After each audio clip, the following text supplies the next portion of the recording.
Hello again, Thoreauvians. Corinne Smith here, continuing a discussion about the opposition to a proposed merger of the Thoreau Society and Thoreau Farm Trust. This is my second video on the subject. If you didn't see the first one, you can find the link in the description box below. Again, I offer my remarks as somebody who is familiar with both organizations and who has been a society member for more than 25 years. I will include several calls to action in the course of this video, so stay tuned.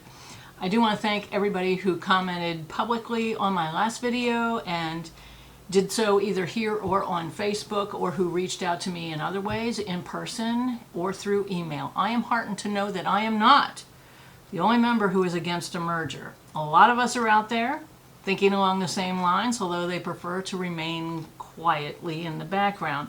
One who has come out publicly and has given me permission to tell you that he's going to vote no is Don Johnson, aka DB Johnson, author, illustrator of the popular Henry picture books, where Henry is a bear. Thank you, Don, for speaking out. We will hear from another member in a few minutes. And since you last heard from me, the Thoreau Society was successful in getting the matching funds it needed to hire caravan brand partners to help with whatever it costs $20,000 to do in such a situation. Yes, of course, I was disappointed that it raised the matching $10,500.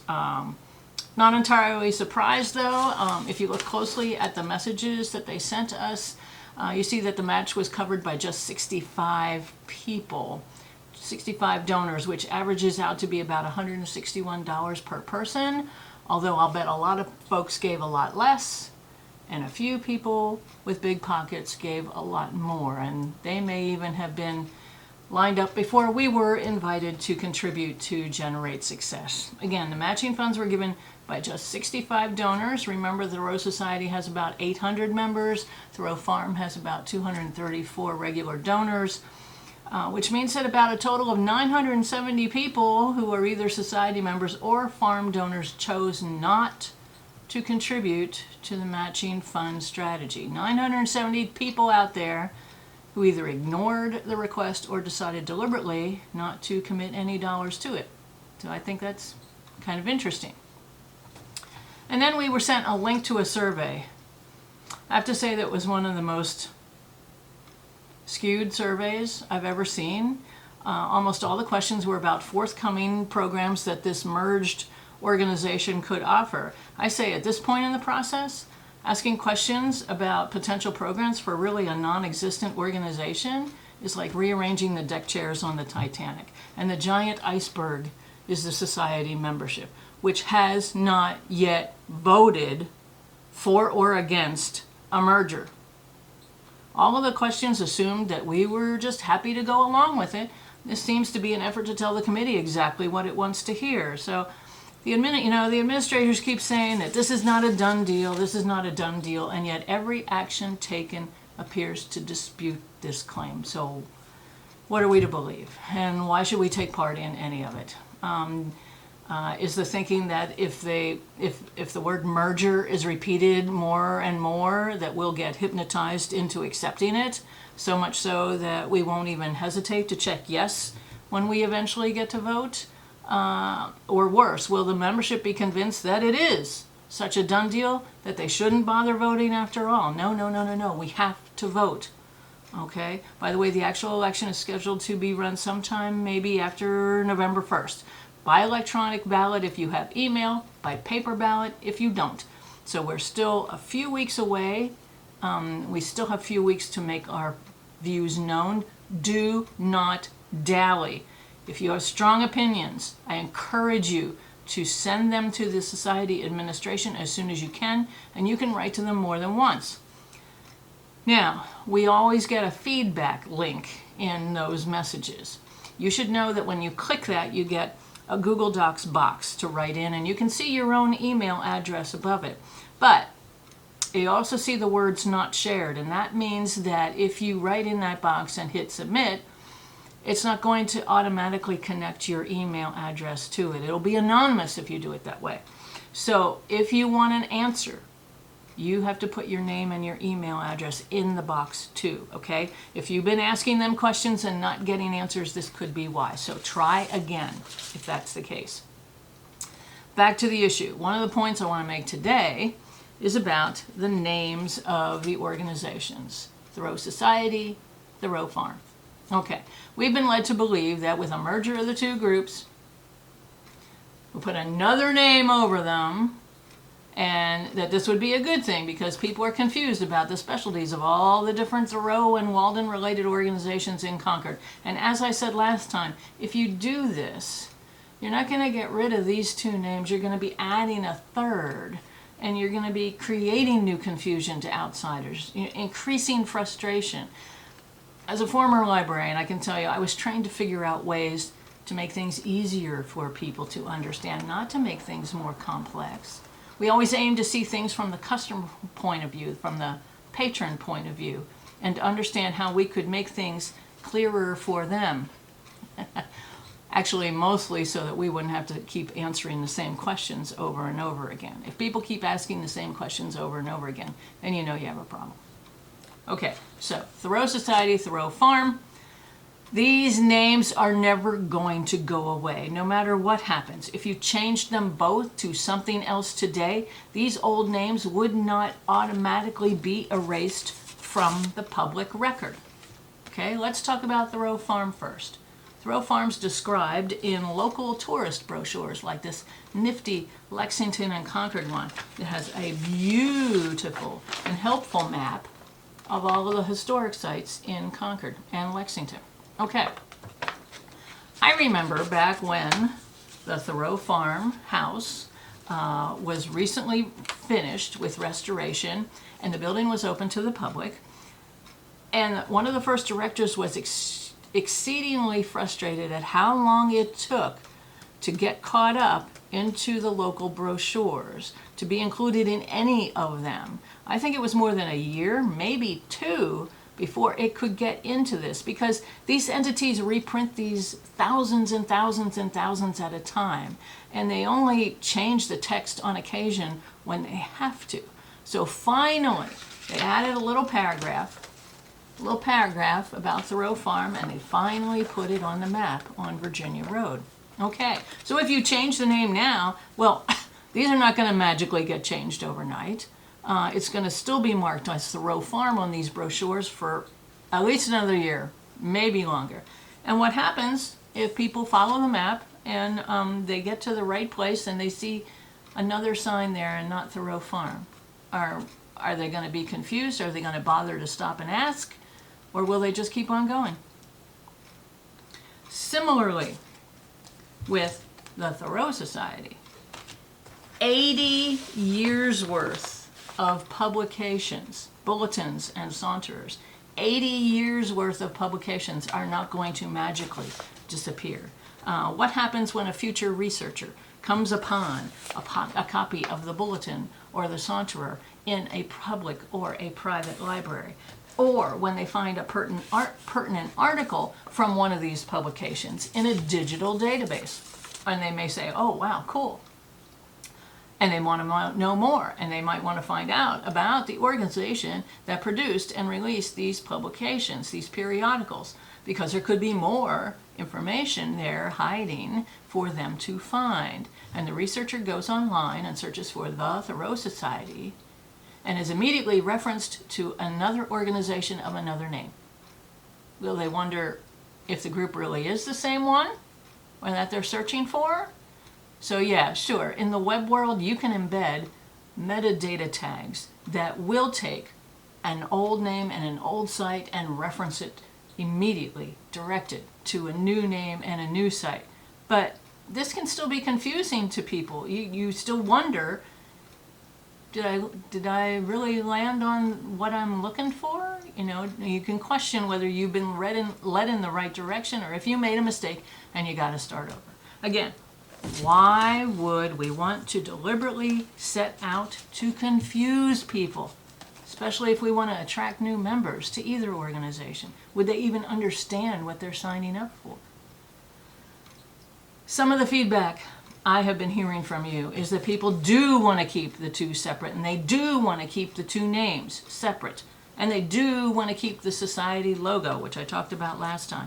And these are two factors that will be considered as the two boards craft a proposal to bring it before us. So, contacting the society board members is of the utmost importance right now. If you don't have their email addresses, I can provide them for you. You can reach me by email. It's my name at gmail.com, and it's my name as you see it appearing down below. First name, middle initial, last name, all smashed together, no punctuation, at gmail.com. I'm happy to help and provide you with the information that you need to contact the correct people. And when you write to the board members, be sure to tell them your stories. This is just like contacting your local legislators to tell them how recent administrative changes have affected you and your household. Our stories matter. Sure, you can really say, I'm against a merger and that's it. But your message will have more power if you explain why and you explain your personal connections to the organization. And then, of course, when it's time to vote, please vote. The more of us who vote, the more our voices will represent the majority opinion of the members of the Thoreau Society. Otherwise, we're going to allow just a few people to determine how one of our favorite organizations operates from this point on. And we should not let that happen. Just like with any election in our democracy. One of our challenges, though, is that we don't get to hear one another's voices on this issue. We don't have the chance to gather the entire membership, the entire international membership, into one big auditorium and give every person a chance to speak out publicly and to tell us what they're thinking about this. This is one of our challenges. So the Society has held a handful of Zoom calls this year. Another one is scheduled for this Sunday, September 21st at 11 a.m. Eastern Time. Sort of an odd time and day to hold one, but okay, I'll be there. The first Zoom call had about 40 people on it. The others have ranged from about 16 people to 25 people. It's usually the same people on the call saying the same things. I'm usually the only one with enough whatever to voice my adamant opposition to a merger. So everybody knows how I feel. But they may not know how you feel, okay? And they never share with us, of course, the private feedback that they've been getting. We don't know how many people have been contacting them and writing them and telling them they're either supportive or they're not. So what about you? What about your voice? I am happy to become a conduit for your voice if you want it. I have a public channel here. Let's use it. If you share your stories with me and you give me permission to read them here, I'm happy to do it in this public forum. Naturally, I prefer that you're opposed to the merger because that's going to be the theme of the video. We get enough of the people for it in those Zoom calls and in the emails that we get. Again, with just a dozen or two people on those Zoom calls, they don't necessarily stand in for the rest of us. So, today, we're going to start with a letter from a member. This is from Mark Thoreau. He lives in England. He shares ancestry with Henry David Thoreau. Even though Henry's immediate family had no direct descendants, Mark is a distant cousin. He's been a member of the Thoreau Society since the 1980s. He visits Concord every couple of years. I finally met him in person this year. And he wrote to me recently, and he wrote to the board, and he gave me permission to read his letter to you. So these are the words from Mark Thoreau from England. And he's writing to a board member. I wanted to write to you personally to express my feelings about the proposed Thoreau Society merger with Thoreau Farm. As a British subject, I've always believed in the motto, never complain, never explain. However, I feel that I can no longer adhere to this and wanted to address my concerns about the current proposal. On my last visit to Concord in the spring, I visited the Barrow bookstore and purchased a book that I had been after for some time. The Thoreau Society Bulletins, numbers 1 through 100, bound. You can get this at used bookstore. It's all the bulletins, the first 100 bulletins of the Society from the 1940s to 1967. Okay, this is what he bought. Okay, I bought The Thoreau Society Bulletins, number 1 to 100, 1941 to 1967.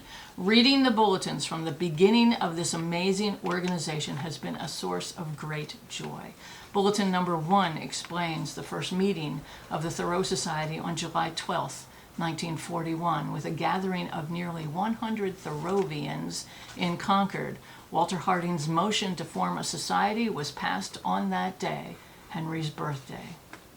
It is important to remember the history of the society and the passion and memories that it brings to so many people. It's not just a club or a group, but a gathering of like-minded people who are enamored with Thoreau and who want to learn more and to live their life deliberately, as Henry said. We must acknowledge the uniqueness of the society. After all, that's why it has grown and prospered for 84 years. It produces first-class bulletins for members, the more in-depth Concord Saunterer, and of course it has its shop at Walden Pond. On top of this, there is a well-managed social media presence. As a young visitor to Concord, I often thought that not having a Thoreau house or museum was a disadvantage compared to the other Concord authors, whose beautiful homes are able to be visited by the public. However, as I have become older and hopefully wiser, I've realized that Thoreau has the biggest and most beautiful of the homes available to the public to see, Walden Pond, and almost 600,000 people each year visit and pay homage to Henry here. The Thoreau Farm Birthhouse has been an amazing achievement by the citizens of Concord, and I am proud to say that I was there on the handover day in 2004 and again for the opening in 2010. This organization is completely different to the Thoreau Society and appeals to different audience. A merger of the two would be a disaster for both. And although both are currently financially in a good place, how long will this last when members and donors start to pull out? I understand that money has been put by to rebrand and rename this organization. Rebranding seldom works and only adds more confusion. The Thoreau Society has a strong brand and a logo based on the picture on the front of Walden by Henry's sister Sophia. This is a strong and iconic logo which not only appears on all branding but also on merchandise for sale in the Thoreau Society shop at Walden Pond. Will a design team come up with something better and stronger? I think not. Will the new organization have the name Thoreau in its name? If this is lost, then I believe that we might as well call it a day. I've watched a YouTube video by Corinne Smith that sets out the many issues that this proposed merger will cause, and in particular, Corinne has come up with a counter-proposal of appointing a shared full-time program director while keeping the executive director's role separate for each organization. I fully agree with this proposal and would urge you to investigate it further.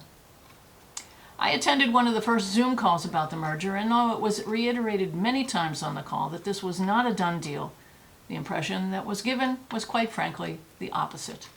With the request for funding to support the merger starting and achieved in this consultation period, the optics do not look good. I would urge you to reconsider your decision on this proposal and think of the future of both organizations. There is little money to be saved from this merger. Both organizations are made up of good people who only want the best outcome that promotes Thoreau and his legacy, as well as the longevity of the society and the farm.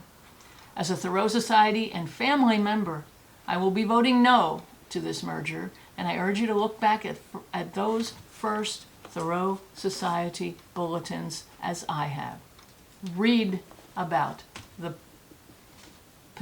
passion that Walter Harding, Dr. Raymond Adams, and others had 84 years ago, and ask yourself, do you want to be the one that ends their legacy? I hope that I can count on your support with this. Yours sincerely, Mark Thoreau from England. Thank you, Mark, for speaking out so passionately. Your mission, should you choose to accept it, is to share your stories with the board members like Mark did in the next couple of weeks by email. Best practice would be to do this by the middle of October. Columbus Day, Indigenous Peoples Day would be a good time to say you're going to do it before then. Contact me if you need to know how to contact these people.